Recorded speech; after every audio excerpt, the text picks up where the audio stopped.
Shahbaz police officer Ziaul हक की हत्या के बाद उन्हें भले ही सुपुर्द खाक कर दिया गया हो, दफन कर दिया गया हो, लेकिन उनकी पत्नी परवीन हत्यारों को सलाखों के पीछे और उन्हें सजा दिलाने के लिए तैयार हैं। हम बात करते हैं परवीन से। परवीन, जिस तरह की घटना हुई उनके साथ में, क्या आपको पता चला? रानी रानी रानी रानी कब पता चला आपको ये पूरी घटना? तफसील से बताएं। मुझे किसी ने इन्फॉर्म नहीं किया था। मैं खुद से उनको फोन लगा रही थी। उनका फोन जो है एक नंबर आउट ऑफ रीच बता रहा था और एक नंबर पे लगातार कॉलिंग की जा रही थी उसी नंबर से। डुअल सिम का फोन था और हो सकता है कि एक सिम कार्ड निकाल दिया गया हो, जिसके वजह से जो ऑफिस का नंबर था इसकी वजह से वो आउट ऑफ रीच बता रहा था।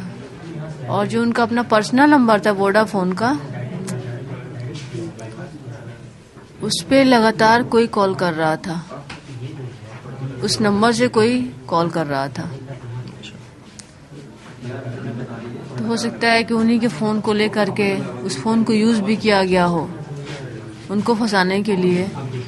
और अभी तक वो फोन नहीं मिला है और उनकी सर्विस रिवॉल्वर भी नहीं मिली है। तो अगर गांव वालों ने ऐसा किया है, चाहे जिसने किया, तो पुलिस अभी तक वो सारी चीजें मुहैया क्यों नहीं करा पाई? उनके साथ एक कैमरा भी होता था, पता नहीं उस दिन वो लेके गए थे कि नहीं लेके गए थे, लेकिन हमेशा गाड़ी में रखा रहता था। वो कैमरा कहाँ है? घर में जो है उनके मौत के बाद से कोई नहीं गया है वहाँ निवास पे। हमें ये भी लग रहा है कि उनके घर में भी कुछ रखवाया जा सकता है उनको फंसाने के लिए। उनकी चाबी फॉलोवर के पास है आधे घर की। जब इतना ज्यादा वहाँ पे इन लोगों का वर्चस्व है तो कुछ भी करा सकते हैं। वो छुट्टी लेके आने वाले थे। हमेशा मैं वीकेंड पे उनके पास जाती थी। सैटरडे इवनिंग को चली आती थी, मंडे मॉर्निंग को आती थी, चाहे समटाइम संडे इवनिंग को चली आती थी।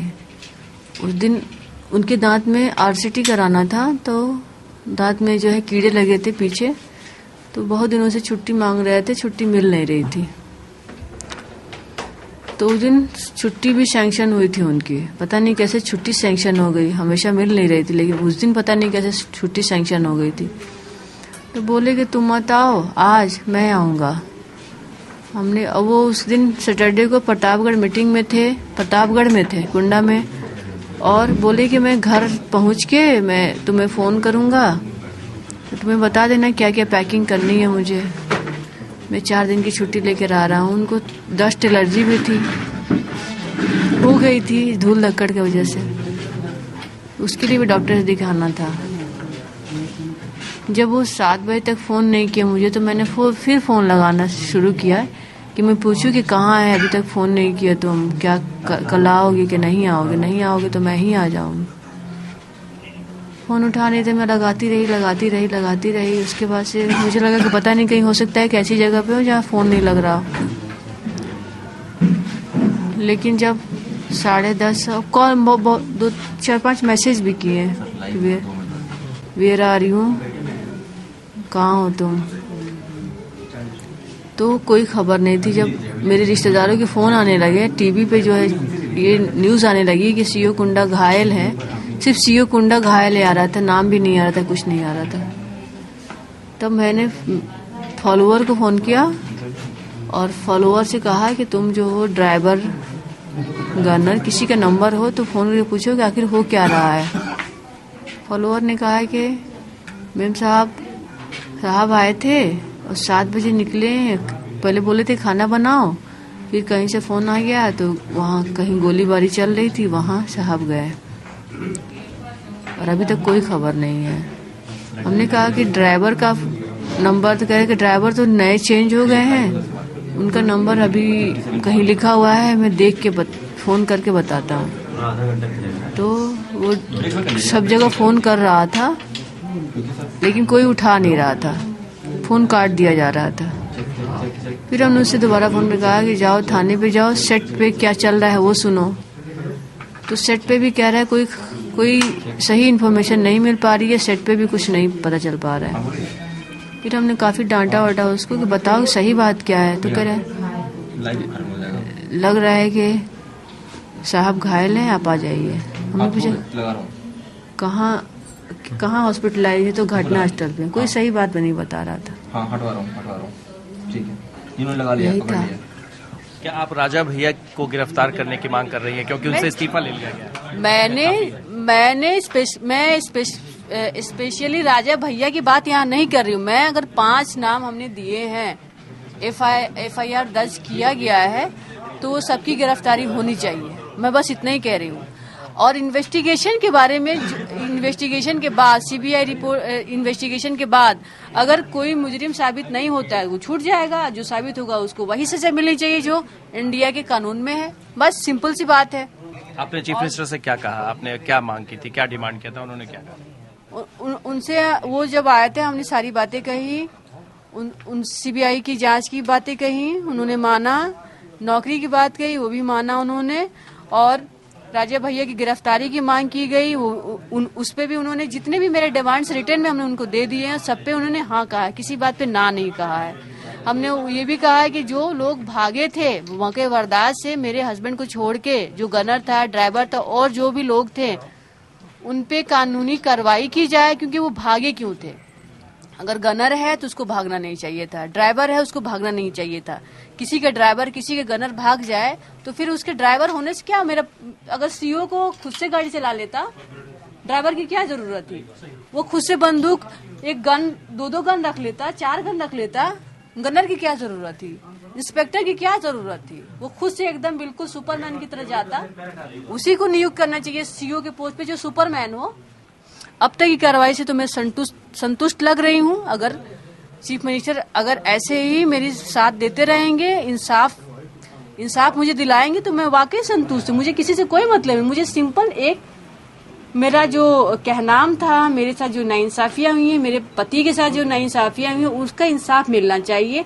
और ये मैसेज स्टेट में पहुंचनी चाहिए कि ऐसे खुलेआम किसी का मर्डर ना हो।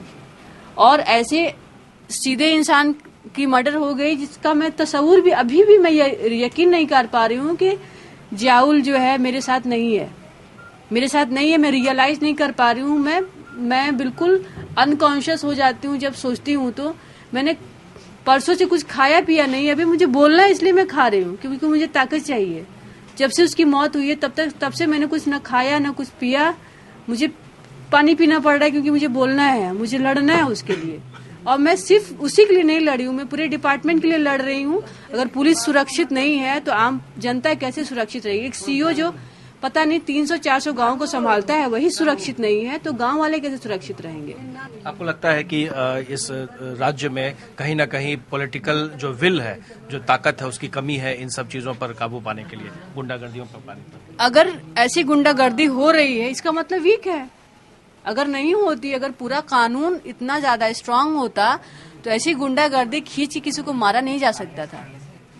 और पुलिस, आसपास की पुलिस वहां आती।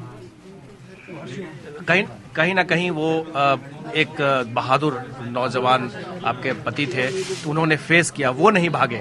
बाकी लोग डिजर्ट कर गए, बल्कि वो नहीं भागे। डेफिनेटली वो ऐसी था, भागता भी नहीं। हर वारदात पे बहुत जल्दी पहुंचता था और कभी 5 मिनट की भी लेट नहीं करता था। उसने अपने परिवार को भी अपने ड्यूटी के बाद ही टाइम दिया है। मैं आती थी उसके पास, वो मेरे पास नहीं आता था। मैं वीकेंड पे आती थी, लेकिन वो नहीं आता था। छुट्टी नहीं मिलती थी, बगैर परमिशन के वो कहीं नहीं गया है। आपको लगता है कि गुंडा जाना उनके लिए सबसे ज्यादा खतरनाक हादसा? गुंडा जाना उनके मौत का कारण बना। वो सोचते थे, मैं भी सोचती थी, हर वक्त जब भी कहीं जाते थे तो लगता था कुछ ना कुछ होगा। ये लड़ाई अब कब तक लड़ेंगी? इंसाफ कब तक मिलेगा? इंसाफ जब तक मिलेगा तब तक मैं कहती रहूंगी, लड़ती रहूंगी। परवीन आगे भी लड़ाई लड़ती रहेंगी। इनका कहना है कि आने वाले वक्त में वो हर पल का हिसाब लेंगी, जो कुछ हादसा उनके पति के साथ हुआ है और आगे किसी ऐसे पुलिस अफसर के साथ ना हो। सरकार जो भी भरोसा दिला रही है उन पर इनको जरूर भरोसा है, उम्मीद है, लेकिन अपनी तरफ से ये लड़ाई नहीं छोड़ेंगी। हमारे सहयोगी शैलेश के साथ प्रकाश कुमार, देवरिया।